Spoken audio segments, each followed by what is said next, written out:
जिस बुद्धि को मांगते आए बुद्धिमान,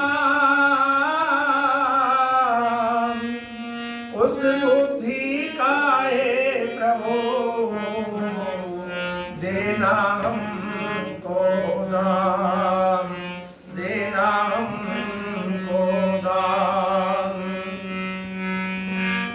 भारत प्रधान जी, मंत्री जी, महान कृपा है जिसके द्वारा हमको और आपको यह सुंदर सौभाग्य प्राप्त हुआ है। कहते हैं उनके लिए आज सारा संसार उनको नतमस्तक होकर के उनको श्रद्धांजलि अर्पित कर रहा है। एक कवि ने बड़ा सुंदर लिखा है कि नस नाड़ी और गर्भ के जो बंधनों में आएगा, नस नाड़ी और गर्भ के जो बंधनों में आएगा और यह नहीं संभव कि वो परमात्मा कहलाएगा।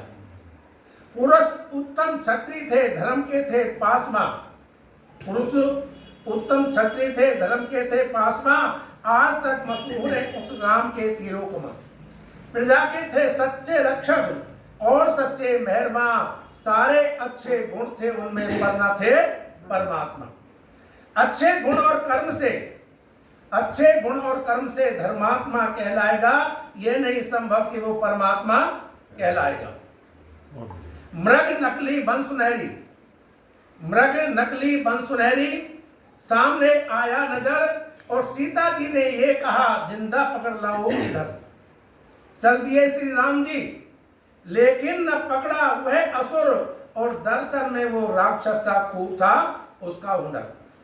जिसकी समझ में ये झूठा, जिसकी समझ में ये झूठा छल कपट ना आएगा, ये नहीं संभव कि वो परमात्मा कहलाएगा।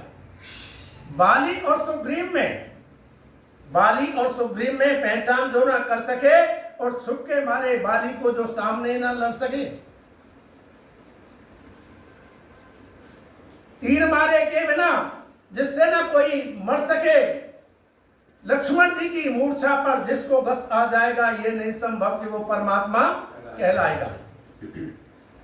सीता जैसी पतिव्रता पर, सीता जैसी पतिव्रता पर जिसको शक आने लगे और गर्भ अवस्था में उसे जंगल में भटकाने लगे, रक्षा करने की जगह उस पर सितम ढाने लगे। एक निर्दोषी को देकर, एक निर्दोषी को देकर दोष जो तड़पाएगा, ये नहीं संभव कि वो परमात्मा कहलाएगा। ये तमाम कुछ उदाहरण कवि ने दिए हैं। इन भावनाओं से, इन वक्तव्यों से वो परमात्मा नहीं हो सकते। परमात्मा वो सारे संसार का नियंता जो है वो केवल केवल एक निराकार है, उसका मुख्य नाम ओम है। आइए, बड़ी श्रद्धा की महाराज ने 200-150 साल पहले आर्य समाज की जो स्थापना की थी बम्बई के अंदर, आज हम उनकी भी ये याद कर रहे हैं उनको। और महर्षि स्वामी दयानंद जी नहीं होते तो आज संसार के अंदर इस आर्य जाति को बचाने वाला कोई पैदा नहीं होता। कभी ने बड़ा नरदेव जी ने लिखा है, जग भर में धूम मचाई, जग भर में